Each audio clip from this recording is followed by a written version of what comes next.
Good afternoon, everyone, and welcome to today's lesson on multi-view drawings on a B-size sheet with dual dimensioning. This is part one of two parts that it'll take in order to complete this drawing. Now, the drawing in question is one that appears like so. It happens to be, as you may recall, the same drawing that we drew by hand a couple weeks back. It's just a special CAM drawing. It's showing three views here.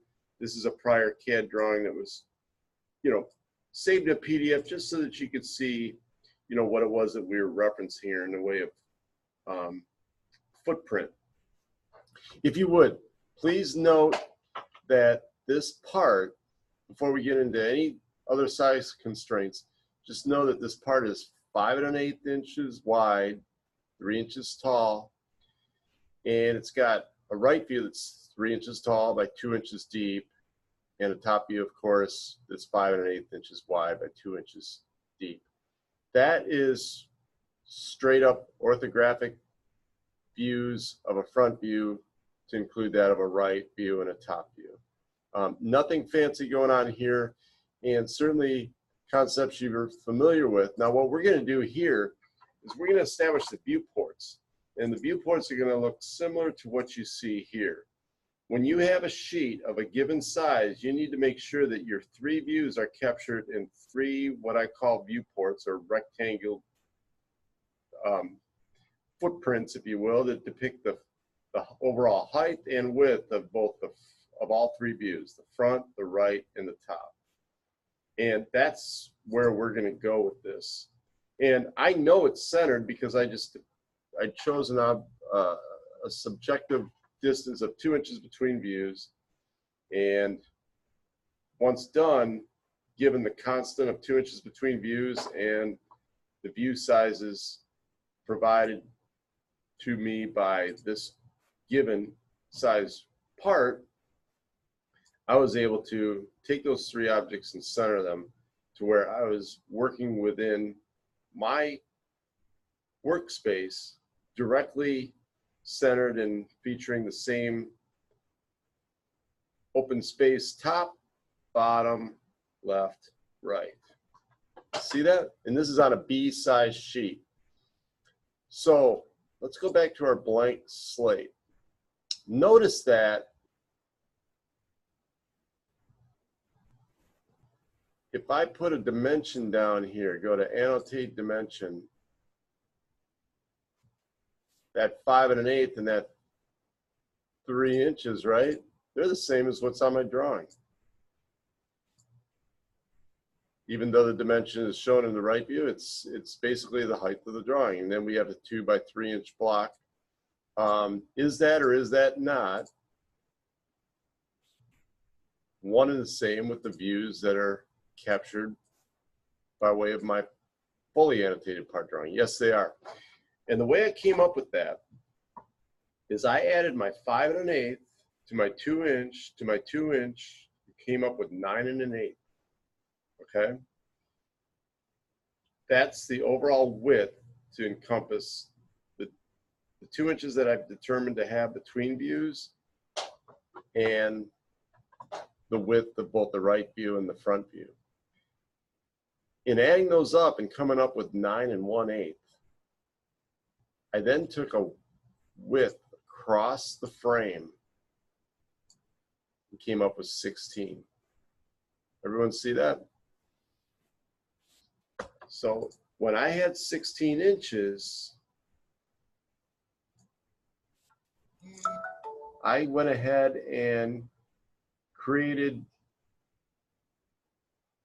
first off, I went ahead and performed the calculation of 16 inches minus 2 and 5 1/8, which is 9.125, and I came up with that amount.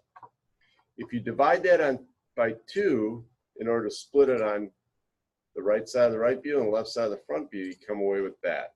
And if you notice, that is the exact value that's featured here and here.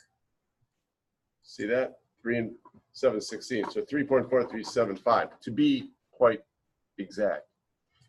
Similarly, vertically, with the 2 inches constant between views and a 2-inch height of the top view and a 3-inch height of the front view, I take those three values, 3, 2, and 2, come up with 7, and subtract that from what my height is, which, if I put a dimension down here, happens to be 9 3/8. Everyone see that? So 3, 2, and 2 is 7. Let's do the math. 9.375 minus 7 divided by 2, correct? 1.1875. Is that not what I have here and here? It is. That's exactly how you center these three viewports. Now, are these three rectangles by any means completely representative of the part? Of course not. But at the same time, they are very, very reflective of where these three views are going to be positioned relative to that B-size sheet. So as you can see, this original drawing that we're referencing here was on an A-size sheet, and you don't see it expressed here, but there's actually 1.5 inches between views. It's very crowded. Before we go to the next part, part 2, and define these views in total, what I want to go through is a quick demo on establishing our dimension style. Because when we dimension this once drawn, we're going to dimension it in such a way where it's dual dimensioned. And the way you do that is you go to Dimension Style Manager, create a new standard. We're going to call it Dual Dim, continue. And we're going to concern ourselves with 2 tabs, the primary tab and the alternate tab in terms of units. Primary tab is going to be inches, the alternate tab is going to be millimeters.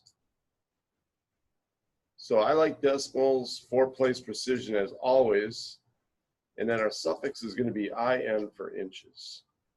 Nothing really needs to change outside of that. Here, go to alternate units. It's display alternate units. You got to check that off first. Let's go to whole numbers, keep it decimal. See, there's a multiplier for alternate units at 25.4.